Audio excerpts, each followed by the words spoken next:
Hello class. In this video I'm going to solve a question of your exercise that is at page number 142. Okay.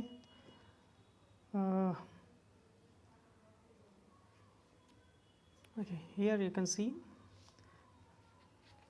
this is page number 142 and the question that I am going to solve, that is this. Okay, this is the question number 56. Okay ये question जो है इस तरह के question board में हर साल आते हैं, हर साल एवरी ईयर कम से कम 5 नंबर का ये क्वेश्चन बोर्ड में पूछा जाएगा। ये फिक्स क्वेश्चन होता है, इस तरह के जो क्वेश्चन होते हैं ये फिक्स क्वेश्चन होते हैं, बोर्ड में हर साल पूछे जाते हैं, इसलिए इसको बहुत ही ध्यान से देखना सभी लोग, क्योंकि अगर एक बार ये टेक्निक अगर समझ में आ गया तुम लोगों को तो किसी भी तरह के इस टाइप के किसी भी तरह के क्वेश्चन को आसानी से सॉल्व कर सकते हो तुम लोग। ठीक है, तो इसलिए सही मतलब केयरफुली इसको सुनना, देखना और इसकी प्रैक्टिस करना। पुराने पेपर में देखोगे तो हर साल 10 ईयर अगर तुम लोगों के पास है तो हर साल तुम्हें ये क्वेश्चन ज़रूर मिलेगा, इस तरह के क्वेश्चन ज़रूर मिलेंगे, कम से कम 5 नंबर के। ठीक है, तो कैसे हम लोग इसको सॉल्व कर सकते हैं, ये पेज नंबर 42 पे क्वेश्चन नंबर 56 है और भी इस तरह के क्वेश्चन है, उसे सॉल्व करना। पहले देखते हैं क्या है ये क्वेश्चन में क्या चीज़ है। ओके, क्वेश्चन में आप लोग पढ़ोगे तो इसमें पॉइंट्स लिखे हुए हैं, मैं एक बार क्वेश्चन रीड भी कर दे रहा हूँ।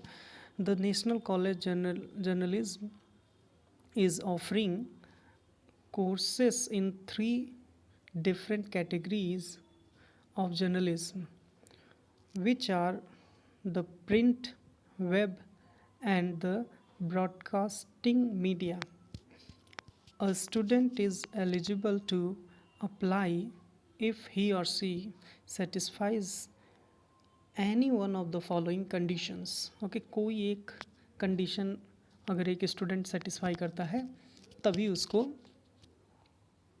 एडमिशन मिलेगा। ठीक है, ओके, अब देखते हैं तभी वो एडमिशन के लिए एलिजिबल होगा। क्या क्या कंडीशन है, बस हमें यही चीज़ यहाँ पे ध्यान देना है, हमें ये पॉइंट्स को यहाँ पे समझना है। ये जो कंडीशन दिया हुआ है ये किसी में 2 कंडीशन होंगे, किसी क्वेश्चन में ये 3 कंडीशन भी हो सकता है। ठीक है, कंडीशन एक बार मैं कंडीशन पढ़ देता हूँ। The student is a graduate in any discipline with an aggregate percentage of 75 or above, okay, with a record of literacy skill. Okay, this is the first condition। मतलब जर्नलिज्म में admission लेने के लिए पहला condition यही है कि वो ग्रेजुएट हो किसी भी डिसिप्लिन में और कम से कम 75% या उससे अबव हो उसके परसेंटेज। ठीक है, और उसकी लिटरेसी, उसका एक रिकॉर्ड हो लिटरेसी में। ठीक है, उसके पास एक लिटरेसी स्किल हो। ठीक है, पहला कंडीशन ये है। दूसरा कंडीशन दिया हुआ है, the condition is a graduate in mass communication से ग्रेजुएट हो। पहले वाले में एनी डिसिप्लिन है बट इसमें मास कम्युनिकेशन से दिया हुआ है और आगे बोल रहा है विथ एन एग्रीगेट 75% और एबव। ओके, अगर वो मास कम्युनिकेशन से ग्रेजुएट है 75 एंड 75 से एबव है तो उसे सीधे वो एलिजिबल है एडमिशन के लिए। लेकिन अगर मास कम्युनिकेशन से नहीं है, पहले कंडीशन में मास कम्युनिकेशन से नहीं है, किसी दूसरे ग्रेजुएट सब्जेक्ट से आ रहा है और 75% भी अगर उसका है लेकिन उसका एक लिटरेसी स्किल में एक रिकॉर्ड है तो उसे एलिजिबल माना जाएगा। ठीक है, ये तो कंडीशन है, इसी कंडीशन पे हम लोगों को वर्क करना है। लेकिन इसके लिए कुछ इनपुट वैल्यू दी हुई है क्वेश्चन में, इस तरह के क्वेश्चन में दिया रहता है। उस इनपुट वैल्यू को देखते हैं क्या क्या है। ये इनपुट वैल्यू क्या होता है कि जो इस कंडीशन में हम लोग पॉइंट्स यूज़ कर रहे हैं, इसी पॉइंट्स को यहाँ पे मेंशन किया गया, उसी को हम लोग इनपुट वैल्यूज़ कहते हैं। ये क्वेश्चन में होता है, ठीक है। पहला है input A, graduate in any discipline, ठीक है। अगर ए पॉइंट हम लेते हैं तो अगर ए एक प्रोपोजिशन है, यहाँ पे सभी एक प्रोपोजिशन है, अगर ए एक प्रोपोजिशन है तो इसका मतलब इसका वैल्यू या तो ट्रू होगा या तो फॉल्स होगा, ये पढ़ा है तुम लोगों ने। तो अगर ए ट्रू होगा तो इसका मतलब ग्रेजुएट इन एनी डिसिप्लिन होगा, अगर ए ज़ीरो होगा तो इसका मतलब ये ग्रेजुएट नहीं है, ठीक है। बी ट्रू होगा तो ग्रेजुएट इन मास कम्युनिकेशन होगा, बी अगर ज़ीरो है तो इसका मतलब वो मास कम्युनिकेशन से ग्रेजुएट नहीं है। सी एग्रीगेट परसेंटेज ऑफ 75 और एंड एबव, इसका मतलब अगर सी 1 है तो वो 75 से एबव है, अदरवाइज़ अगर ये ज़ीरो है तो 75 से बिलो है। डी में क्या कह रहा है, record of library skill literacy skill, इसका मतलब अगर डी 1 है तो उसका लिटरेसी स्किल है, डी 0 है तो लिटरेसी स्किल नहीं है। ओके, ये तो हमारे क्वेश्चन का पार्ट हो गया। ए बी सी डी इसके इनपुट हो गए। ये क्वेश्चन के कंडीशन है, कंडीशन दिया हुआ है, ये ए बी सी डी उसका इनपुट दिया है, आर उसका आउटपुट है। इस A B C D input पे और इस कंडीशन को फॉलो कराने पर जो आउटपुट आएगा वो आर है। आर कैसे निकालेंगे ही हम लोगों को सीखना है। उसके बाद इसमें बोल रहा है ड्रा द ट्रुथ टेबल। इस जो इनपुट दिया है इस इनपुट के बेसिस पे हमें एसओपी में, यहाँ पे दिया हुआ है एसओपी में ट्रुथ टेबल फाइंड करना है। और एक एसओपी में एक्सप्रेशन फाइंड करना है। पहले तो इस इनपुट के बेसिस पे एक ट्रुथ टेबल बनाना है, उस ट्रुथ टेबल से इस कंडीशन को फॉलो करके एसओपी एक्सप्रेशन बनाना है। और उसके बाद दूसरे में बोल रहा है कि उस एसओपी एक्सप्रेशन को कर्नॉफ मैप से रिड्यूस करना है, ठीक है, मिनिमाइज़ करना है।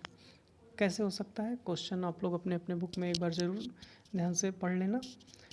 ओके, यहाँ देखते हैं कैसे हम लोग इस पे काम कर सकते हैं, कैसे इसे सॉल्व कर सकते हैं। क्वेश्चन देख लिया है, अब मैं इसे सॉल्व करता हूँ। ओके, मैं बुक को साइड कर दे रहा हूँ। ओके, इस पॉइंट को मैं यहाँ पे हटा देता हूँ क्योंकि ये लास्ट क्लास में मैं बता रहा था आप लोगों को, ठीक है, इसे मैं हटा देता हूँ।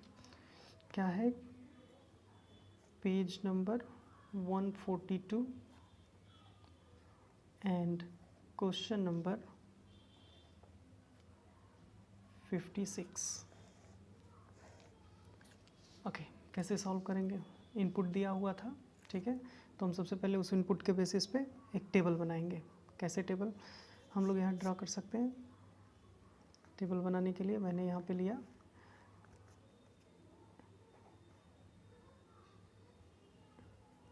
ए बी सी डी, ठीक है, और यहाँ पे इसका आउटपुट हो जाएगा आर, ठीक है। ध्यान से समझना, कितने इनपुट हैं, A B C D, 4 input हैं, ठीक है।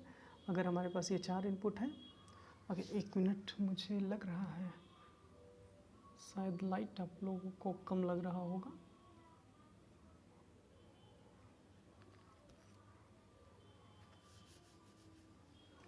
ओके,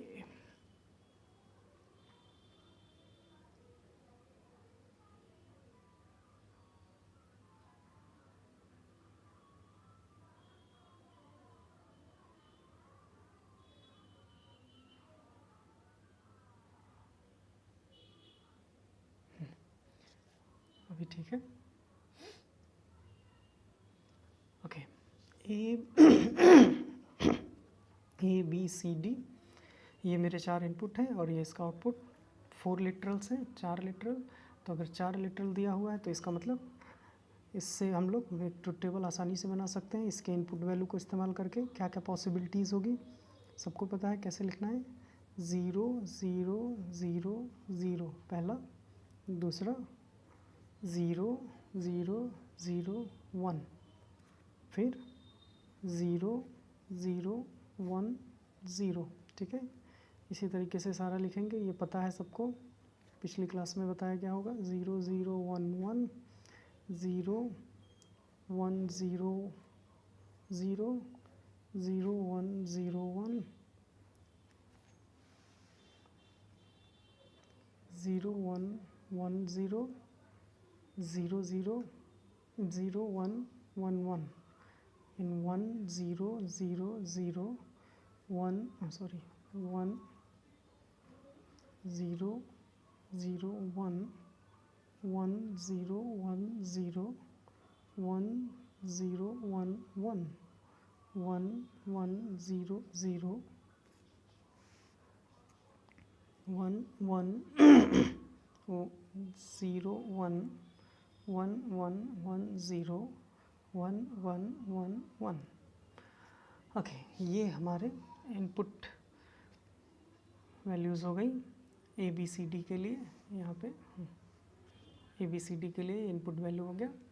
ओके, अब इसका आउटपुट आर, जो कि हमें कंडीशन से फॉलो कराना है, कंडीशन से लेना है। ये कैसे, ये पता ही है सबको, ठीक है। 4 लिटरल हैं हमारे पास इस समय, 4 लिटरल हैं। तो अगर 4 लिटरल हैं तो उसके टोटल नंबर ऑफ जो इनपुट्स हो सकते हैं वो 16 होंगे, 2 to the power 4, 2 to the power 4 means 16। इसीलिए यहाँ से यहाँ तक ये 16 पॉइंट्स, हम 16 इनपुट वैल्यू हमने बनाया, ठीक है।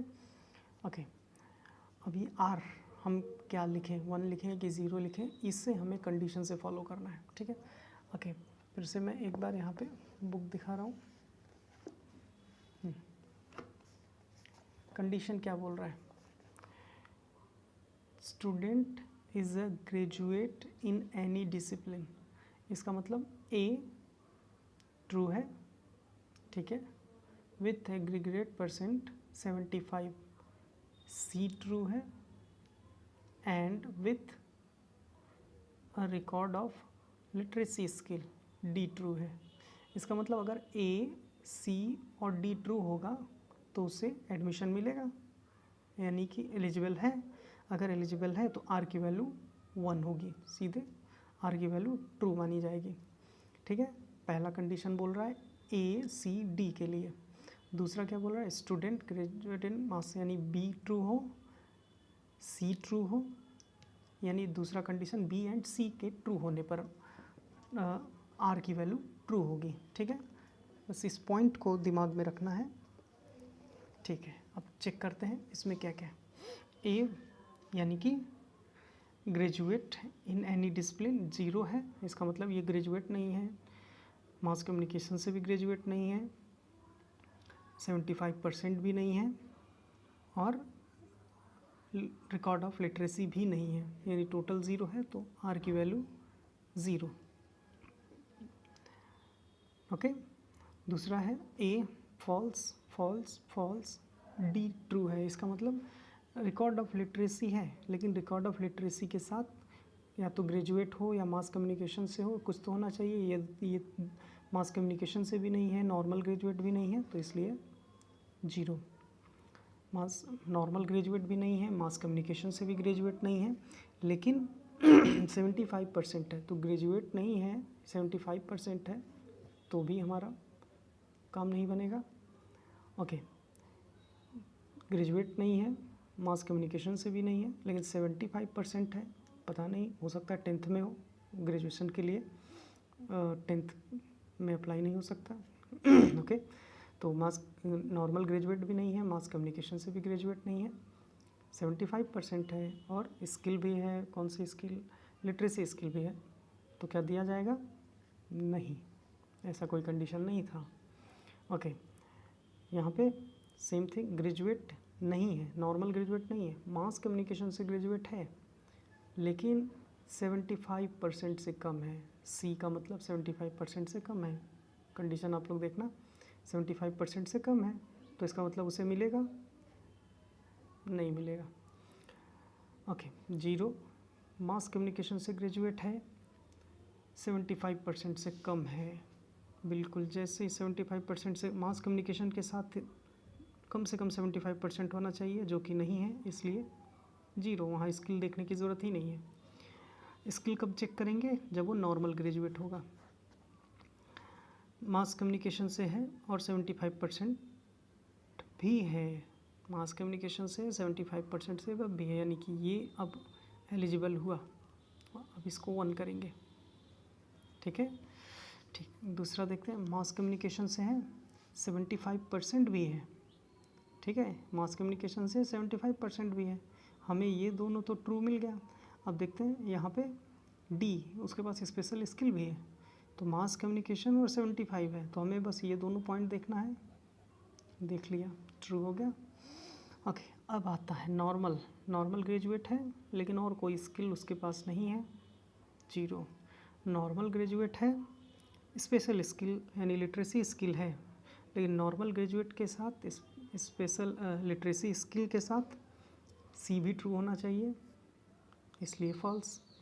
अब नॉर्मल ग्रेजुएट है, 75% है, नॉर्मल ग्रेजुएट के साथ 75% और स्पेशल स्किल चाहिए, लिटरेसी स्किल चाहिए, नहीं है, 0। नॉर्मल ग्रेजुएट है, 75% भी है और स्किल भी है, 1। नॉर्मल ग्रेजुएट है और मास कम्युनिकेशन से भी ग्रेजुएट है, दो ग्रेजुएशन किया है, लेकिन उसके पास नॉर्मल ग्रेजुएशन के साथ 75% चाहिए, मास कम्युनिकेशन के साथ भी 75% चाहिए, जो कि दोनों नहीं है, इसलिए 0। नॉर्मल ग्रेजुएट है, ये भी मास कम्युनिकेशन से भी ग्रेजुएट है, लेकिन 75% नहीं है, स्पेशल स्किल है, तो नॉर्मल के साथ लिटरेसी स्किल चाहिए और 75% भी चाहिए, दोनों नहीं, ये नहीं है, इसलिए नहीं होगा। मास कम्युनिकेशन के साथ 75 चाहिए, वो भी नहीं है, तब भी नहीं होगा। हमें हर एंगल से इसे चेक करना पड़ेगा। ओके, अगला देखते हैं। नॉर्मल ग्रेजुएट है, मास कम्युनिकेशन से भी ग्रेजुएट है, यहाँ पे मास कम्युनिकेशन से भी ग्रेजुएट है, 75% भी है, लेकिन डी यानी कि लिटरेसी स्किल नहीं है। तो लिटरेसी स्किल कब चेक करेंगे? जब नॉर्मल होगा। नॉर्मल तो है, तो लिटरेसी स्किल नहीं है, इसका मतलब ये 0 होगा, नहीं। अब हम यहाँ ये भी देखें कि नॉर्मल के साथ वो मास कम्युनिकेशन से भी है, तो अगर मास कम्युनिकेशन और 75 मिल जाता है तब तो सीधे 1 हो जाएगा, ठीक है। ओके, अगला क्या है? लिटरेसी नॉर्मल भी है, मास कम्युनिकेशन से भी है, लिटरेसी स्किल भी है और 75% भी है, तो 1। ओके, अब ये तो हमारे ट्रुथ टेबल का आउटपुट हो गया। अब इस आउटपुट के बेसिस पर देखा जाए तो इस आउटपुट के बेसिस पर हमें इसका एसओपी एक्सप्रेशन बनाना है। तो एसओपी सम ऑफ प्रोडक्ट, ठीक है। तो सम ऑफ प्रोडक्ट में इसमें से जो 1 वाले पॉइंट्स हैं उन्हीं को हम डिनोट करते हैं सम ऑफ प्रोडक्ट के फॉर्म में। देखा जाए तो ये है मेरा 1 किससे बना है? 0 1 1 0 से। इसका मतलब इसका एक्सप्रेशन क्या होगा इस वाले 1 का? A bar dot B dot C dot D bar. इसका एक्सप्रेशन क्या होगा? A B bar dot C dot D. इसका क्या होगा? A B C and D bar, और इसका A B C D. Okay, I think ये क्लियर हो चुका होगा। ये हमने एसओपी का पॉइंट निकाल लिया। अब इस एसओपी सम ऑफ प्रोडक्ट में कैसे हमने इसका मिन टर्म निकाल लिया। अब मिन टर्म को हम कैसे एसओपी में कन्वर्ट करेंगे, इसी को लिख लेते हैं एसओपी में। A bar dot B dot C dot D bar plus A B bar C D plus A B C D bar plus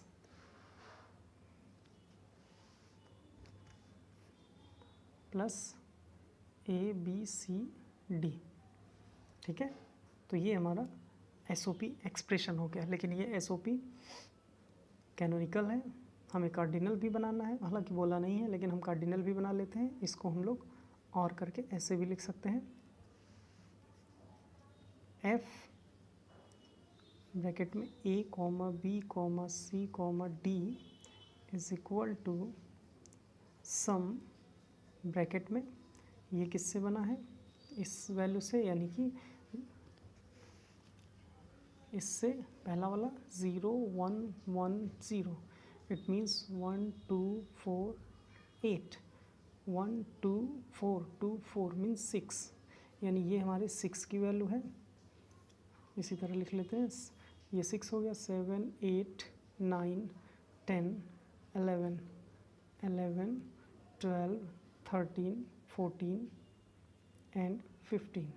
हालांकि हम पूरी वैल्यू लिखना चाहिए, 0 1 2 3 4 5 6 7 8 9 10 12 13 14, ठीक है। तो अब हम यहाँ पे वैल्यू भी लिख सकते हैं। हमारे लिए ये वैल्यू निकाल लेना है, इसको निकाल लिया, इसको निकाल लिया, एंड इसको और इसको, ठीक है। लिख लेते हैं, क्या क्या है, 6, 11, 14, 15, ठीक है। इसी वैल्यू को हम लोगों ने कार्डिनल में कन्वर्ट कर लिया। अब एक बार जैसे कार्डिनल बन जाता है तो इसके आगे आसानी से सॉल्व हो सकता है। अगर इसको मिनिमाइज़ करना हो के मैप के थ्रू तो इसका के मैप बनाएंगे और इसको मिनिमाइज़ कर लेंगे। अगर इसको ऐसे ही कई बार ऐसे ही छोड़ने को बोलता है, इस समय 2016 के बाद से जो क्वेश्चंस बनते हैं उसमें केवल यही इस ट्रुथ टेबल बनाना होता है और उसका कार्डिनल या कैनोनिकल एसओपी एक्सप्रेशन बना देना होता है। ज़्यादा से ज़्यादा अगर इसमें पूछता है तो इस एक्सप्रेशन को इसका गेट पूछ लेता है कि इसके लिए लॉजिक सर्किट गेट बना दीजिए, लॉजिक सर्किट बना दीजिए, ठीक है। तो इस तरह से हम लोग इसको सॉल्व करेंगे। लेकिन जब भी तुम सभी लोग इसको सॉल्व करना तो टेबल बनाना, उसका एसओपी या पीओएस एक्सप्रेशन बनाना। पीओएस बनाना होगा तो क्या करेंगे, इसके जो ज़ीरो वाले पॉइंट हैं उनको नोट कर लेंगे डॉट के साथ। यहाँ पे 1 वाले पॉइंट को प्लस के साथ लिखा गया है, प्लस प्लस, और पीओएस वाले में 0 वाले को डॉट के साथ लगा लेंगे। बस यही छोटा सा डिफरेंस हो जाएगा। क्लियर है? ओके, तो अब इसे तुम लोग सॉल्व करना, डाउट हो तो क्वेश्चन करना। Okay, thank you.